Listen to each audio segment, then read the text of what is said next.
முதலமைச்சர் வந்து எங்களுக்கு பரிசு கொடுத்துருக்கிறாரு. அதுக்கு அப்பாவுக்கு நன்றி சொல்லுங்கள், எங்கள் அண்ணனுக்கு நன்றி சொல்லுங்கன்னு உரிமையோடு சொல்லியிருக்கிறாங்க. மகிழ்ச்சியாக இருக்குது. நம்முடைய கழக தலைவர் முதலமைச்சர் சொன்னாங்கன்னா நிச்சயம் செய்வார் அப்படிங்கிற அந்த நம்பிக்கை மக்கள் அண்ணாவை திமுக அவர் பொறுத்த ஆரம்பிச்சது.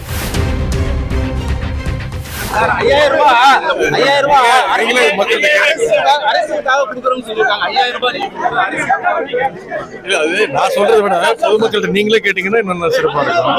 மகிழ்ச்சியா இருக்காங்க.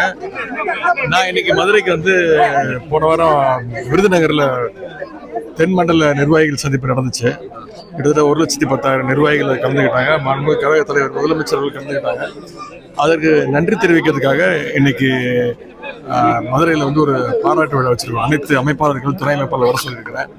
அதில் கலந்துட்டு நாளைக்கு தஞ்சை மாவட்டத்தில் திருமண நிகழ்ச்சிகள், நாளை மறுநாள் அரசு நிகழ்ச்சிகளில் கலந்துக்கிறதுக்காக வந்திருக்கிறேன். இங்கே வீட்டில் இருக்கக்கூடிய ஒருத்தருடைய வீட்டு திருமண நிகழ்ச்சி, அதுக்காக விசாரிக்கிறதுக்காக வந்திருக்கிறேன். பொதுமக்கள்லாம் சூழ்ந்து குறிப்பாக மகளிர் அனைவரும் சந்தோஷமாக மகிழ்ச்சியாக நேற்று முதலமைச்சர் வந்து எங்களுக்கு பரிசு கொடுத்துருக்கிறாரு. அதுக்கு அப்பாவுக்கு நன்றி சொல்லுங்கள், எங்கள் அண்ணனுக்கு நன்றி சொல்லுங்கன்னு உரிமையோடு சொல்லியிருக்கிறாங்க. மகிழ்ச்சியாக இருக்குது. அதனால தான் அவங்க எதிர்கட்சி, அவங்க விமர்சனம் செஞ்சுட்டு தான் இருப்பாங்க. இருந்தாலும் அதையெல்லாம் மீறி கடும் நிதி நெருக்கடியிலையும் சரி, ஆட்சி பொறுப்பேற்றோன்னே எப்படி தான் அந்த 4,000 ரூபா கொடுக்க முடியாதுன்னு சொன்னாங்க.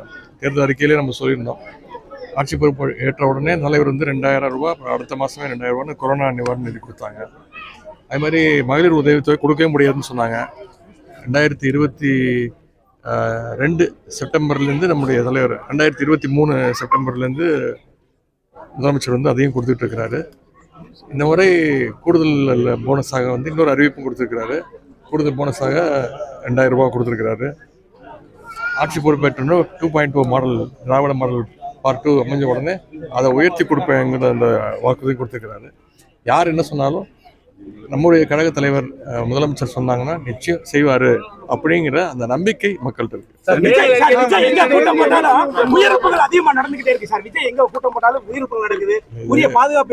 இதெல்லாம் நீங்க வந்து யார்கிட்ட சரியா நீங்க யார்கிட்ட கேட்கணும், நானா என்கிட்ட கேட்கணும். நீங்க யார் இதுக்கு பொறுப்பெடுத்து யாருக்கு பதில் சொல்றாங்க?